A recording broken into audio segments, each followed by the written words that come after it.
Hello everyone, welcome back to our channel. आज के इस वीडियो में मैं शेयर कर रही हूँ क्लास 1 के लिए मैथ्स की प्रैक्टिस वर्कशीट्स। ये एनुअल एग्जाम की प्रिपरेशन के लिए है। एनुअल एग्जाम बहुत करीब है बच्चों के, और अगर आप उनकी प्रैक्टिस करवाना चाहते हैं तो इस वीडियो को एंड तक जरूर देखिएगा।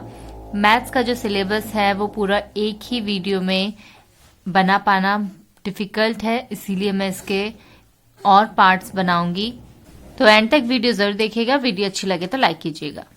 क्वेश्चन नंबर 1 है राइट नंबर्स फ्रॉम 101 टू 150। यहाँ पर 101 से स्टार्ट करना है बच्चों को और 150 तक की काउंटिंग कंप्लीट करना है। आप बच्चों को 200 तक भी दे सकते हैं, या इसी क्वेश्चन को आप 2-3 बार प्रैक्टिस करवा सकते हैं। एक बार 101 से लेकर 150 तक दे दिया, फिर 151 से 200 तक, और फिर एक बार 101 से लेकर के 200 तक। तो यहाँ पर बच्चों को 101 से स्टार्ट करना है। इसकी प्रैक्टिस आप बहुत अच्छे से करवाइए ताकि बच्चों को जो है नंबर्स लिखने में भी आसानी हो, साथ में नंबर नेम भी बच्चे किस तरह लिखना है वो आसानी से सीख सके। हो गया 102, 103, 104। तो इस तरीके से आपको ये जो काउंटिंग है बच्चों की 150 तक की, इसे कंप्लीट करवाना है। बच्चे अगर कंफ्यूज होते हैं किसी लाइन में तो आपको उसे बार बार प्रैक्टिस करवाना है। क्वेश्चन नंबर 2 है कंप्लीट द नंबर नेम। यहाँ पर मैंने पूरा नंबर नेम लिखने के लिए नहीं दिया है, मैंने बीच बीच में कुछ वर्ड्स मिसिंग हैं, उन्हें कंप्लीट करना है बच्चों को। पूरा नंबर नेम लिखने के लिए भी आप दे सकते हैं, या फिर अगर आप स्टार्ट करवा रहे हैं बच्चों को याद करवाना तो शुरुआत में आप इस तरह का क्वेश्चन दे सकते हैं ताकि बच्चे अच्छे से समझ सके कि उन्हें किस तरह से इसका नंबर नेम लिखना है। जैसे कि फर्स्ट जो बन रहा है यहाँ पर आप चाहे 1s, 10s, 100 बच्चों को लिखने की प्रैक्टिस करवाइए ताकि गलती ना हो बच्चों से। तो यहाँ पे 1 जो है वो 100 प्लेस पर है, तो यहाँ पर 109। फिर ये बन रहा है 122, तो 1 लिखना है, फिर 100 लिखना है, 20 लिखा हुआ है और फिर यहाँ पर 2 लिखना है। फिर है 150, तो यहाँ पर 100 की स्पेलिंग लिखेंगे बच्चे, तो ये बन जाएगा 100 और फिर लिखेंगे 50। फिर है 112, तो यहाँ पर आएगा 100, फिर यहाँ पर लिखना है 12। फिर है 140, तो यहाँ पर 140। नेक्स्ट क्वेश्चन है question number 3 fill in the boxes. यहाँ पर बच्चों को जो आंसर है वो इन बॉक्सेस में लिखना है। फर्स्ट है 35 कम्स जस्ट आफ्टर।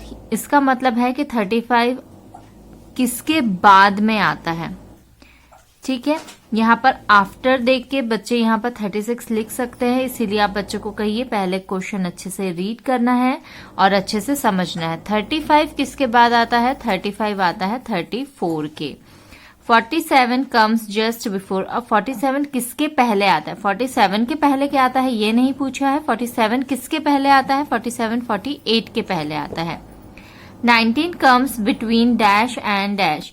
तो 19 किस किस के बीच में आता है, 19 जो है ये 18 और 20 के बीच में आता है। Dash comes between 10 and 12। 10 और 12 के बीच में क्या आता है, 11 आता है। Dash comes just after 26। कौन सा नंबर है जो 26 के बाद आता है, तो यहां पर आएगा 27। Dash comes just before 40। 40 के जस्ट बिफोर कौन सा नंबर आता है, 39। क्वेश्चन नंबर 4 है right the place value in the boxes. यहाँ पर नंबर्स की जो प्लेस वैल्यू है वो लिखना है बच्चों को। तो ये 1s प्लेस होगा और ये होगा 10s प्लेस। तो 10s प्लेस पे जो नंबर है यानी कि यहाँ पर कितना है, 7 10s है। 7 10s का मतलब होगा 70 और 7 1s का मतलब होगा 7। यहाँ पे 6 10s है, तो यहाँ पर 6 10s का मतलब हो जाएगा 60। जैसे कि 10 में 1 0 आता है तो ऐसे ही 6 में 1 0 आ जाएगा।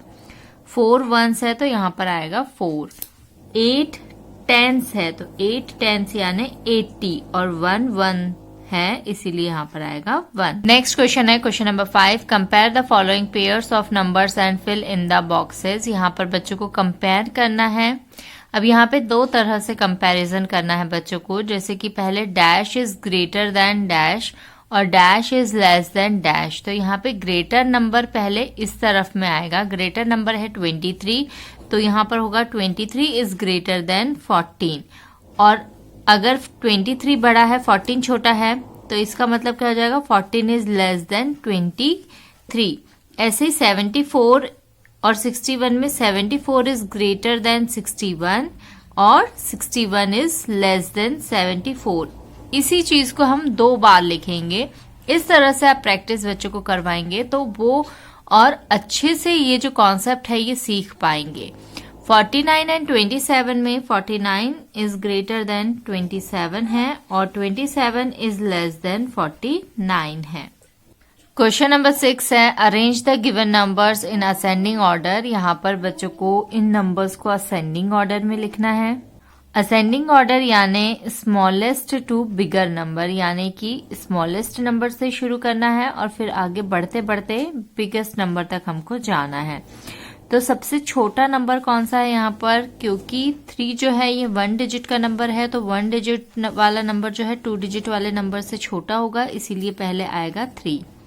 फिर उसके बाद में यहाँ पे 4 नंबर्स बचे हैं, ये मैंने लिख दिया है, इस पर मैं सर्कल कर दूंगी ताकि इससे बच्चों को पता रहे कि ये नंबर वो लिख चुके हैं। अब उन्हें सिर्फ बाकी बचे हुए नंबर्स को देखना है। उसका वो पहले 10th प्लेस देखेंगे, यानी जो सबसे फर्स्ट डिजिट यहाँ से है, इसे यहाँ 7 है, यहाँ 6 है, यहाँ 2 है, यहाँ 1 है, तो 1 जो है ये छोटा होता है बाकी नंबर्स से जो छोटा होगा, तो इसीलिए 11 पहले आएगा। तो ये हम लिख चुके हैं। फिर उसके बाद में देखिए 7, 6, 2, तो जो 2 है वो 7 और 6 से छोटा है, इसीलिए 24 आएगा। फिर 6 छोटा है 7 से, तो 66 आएगा और फिर 7 है लास्ट में, तो 73 आएगा। इसी तरह से 5 जो है ये 1 डिजिट का नंबर है, तो 5 पहले आएगा क्योंकि यही होगा सबसे छोटा। फिर बाकी बचे हुए नंबर्स में हम देखेंगे तो यहाँ 3, 8, 5, 9 है। 3 जो है वो छोटा होगा इन सब में, तो यहाँ पर आएगा 35। फिर उसके बाद में आएगा 54, फिर उसके बाद आएगा 87, फिर उसके बाद आएगा 96। नेक्स्ट क्वेश्चन है question number 7, arrange the given numbers in descending order. अब यहाँ पे डिसेंडिंग ऑर्डर लिखना है, तो इसमें अब सबसे पहले सबसे बड़ा नंबर आएगा और फिर इस तरह से छोटा छोटा और फिर सबसे छोटा, इस तरह से लिखना है। तो क्योंकि 5 जो है ये सिंगल डिजिट का नंबर है, तो ये हो जाएगा सबसे छोटा। तो हम बाकी नंबर्स यानी 2 डिजिट वाले नंबर्स में देखेंगे, यहाँ 6 है, यहाँ 3 है, यहाँ 9 है, यहाँ 7 है, तो 9 जो है ये इन सब में बड़ा होगा, तो यहाँ पर आएगा 92 सबसे पहले, फिर आएगा 75, फिर 69, फिर 33 और फिर 5। फिर यहाँ पे सभी 2 डिजिट के नंबर हैं, तो हम फर्स्ट प्लेस देखेंगे 9, 6, 5, 8, 1, तो इसमें सबसे बड़ा है 9, तो यहाँ पर आएगा 94। फिर आएगा 87, फिर आएगा 65, फिर आएगा 59 और फिर आएगा 11। क्वेश्चन नंबर 8 है, arrange in columns and add और सब्ट्रैक्ट। यहाँ पर एडिशन और सब्ट्रैक्शन के जो क्वेश्चंस है मैंने साथ में दिए हैं, यानी कुछ एडिशन के होंगे, कुछ सब्ट्रैक्शन के होंगे। बच्चों को साइन देखना है और फिर सॉल्व करना है। तो यहाँ 16 प्लस 43 है, तो यहाँ पर 16 प्लस 43 करना है। 6 प्लस 3 करेंगे, 6 हम माइंड में रखेंगे, 3 फिंगर्स लेंगे, 6 के आगे से काउंट करेंगे 7, 8, 9, तो यहाँ पर आएगा 9। इसी तरह से 4 को माइंड में रखेंगे क्योंकि 4 बड़ा है, और फिर 1 फिंगर लेंगे तो 4 के बाद आ जाएगा 5, तो आंसर हमारा आएगा 59। नेक्स्ट यहाँ पर 3 नंबर्स दिए हुए हैं, तो यहाँ पर होगा 31 प्लस 57 प्लस 10। अब यहाँ पर 7 को माइंड में रखेंगे और 1 प्लस करना है, तो 7 में 1 प्लस करेंगे तो जस्ट बाद वाला नंबर आता है, तो यहाँ पर आएगा 8। फिर ऐसे ही 5 को माइंड में रखेंगे, 3 प्लस करेंगे आएगा 8, फिर 8 में 1 प्लस करेंगे आएगा 9, तो आंसर हो जाएगा 98। नेक्स्ट है 58 प्लस 32, तो यहाँ पे 58 प्लस 32 करना है। 8 प्लस 2 करेंगे तो आएगा 10। अब इस 10 में से यहाँ पर हमें लिखना है 0 और 1 को यहाँ पर हम लिखेंगे ऊपर।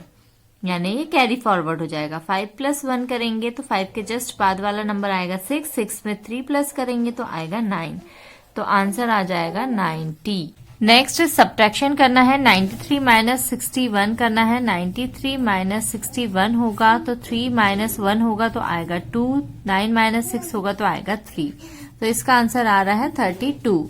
नेक्स्ट 28 - 20 करना है। 8 - 0 करेंगे तो आएगा 8, 2 - 2 करेंगे तो आएगा 0, यहाँ पर आंसर आएगा 8। नेक्स्ट क्वेश्चन है question number 9, match the following. यहाँ पर बच्चों को मैच करना है। फर्स्ट है वेडनेसडे, वेडनेसडे का क्या होगा? Comes after Monday, is between Wednesday and Friday, is the last day of the week, या is the first day of the week, या कम्स बिफोर थर्सडे। तो जो वेडनेसडे है ये थर्सडे के पहले आता है। फर्स्ट नंबर पे वेडनेसडे लिखा है तो मैं यहाँ पर 1 नंबर लिखूंगी। नेक्स्ट लिखा है मंडे। अब मंडे क्या होगा? Comes after Monday, is between Wednesday and Friday, is the last day of the week, is the first day of the week. तो जो मंडे होता है ये first day of the week होगा तो इसे हम 2 नंबर लिखेंगे। नेक्स्ट है ट्यूसडे। ट्यूसडे कब आता है? Comes after Monday, is between Wednesday and Friday, is the last day of the week. तो ये जो है ये मंडे के बाद में आता है ट्यूसडे, तो यहाँ पर हम 3 नंबर लिखेंगे। नेक्स्ट है Thursday. Thursday is between Wednesday and Friday, is the last day of the week. तो यहाँ पर आएगा थर्सडे जो है ये वेडनेसडे और फ्राइडे के बीच में आता है। नेक्स्ट है संडे। संडे जो है ये लास्ट डे होता है वीक का, तो यहाँ पर हम 5 लिखेंगे। क्वेश्चन नंबर 10 है राइट द टाइम। यहाँ पर टाइम लिखना है। तो ये होता है शॉर्ट हैंड और ये है लॉन्ग हैंड। शॉर्ट हैंड किसी नंबर पर है और लॉन्ग हैंड अगर 12 पे है तो जिस नंबर पे शॉर्ट हैंड होगा उतना ही टाइम होता है। तो जैसे कि अभी ये 7 पर है तो ये हो जाएगा 7 o'clock। ये है 1 से थोड़ा आगे, लेकिन अभी तक 2 पर आया नहीं है, और जो लॉन्ग हैंड है ये 5 पर है। तो क्योंकि यहाँ पर मिनट देखना है तो 5 मल्टीप्लाई बाय हम 5 करेंगे, क्योंकि 2 नंबर्स के बीच में 5 मिनट्स होते हैं। तो ये हो जाएगा 25 मिनट्स। तो यहाँ पर 1:25 मिनट्स हो रहे हैं। नेक्स्ट शॉर्ट हैंड और लॉन्ग हैंड दोनों ही 12 पर है, तो यहाँ पर 12 o'clock हो रहा है टाइम। नेक्स्ट शॉर्ट हैंड 3 पर है, लॉन्ग हैंड 12 पर है, तो यहाँ पर हो रहा है 3 o'clock। ये था आज का वीडियो। और पार्ट्स में बनाऊंगी, उसके वीडियोस भी आप जरूर देखिएगा ताकि बच्चों की प्रैक्टिस अच्छे से हो सके। Thank you for watching.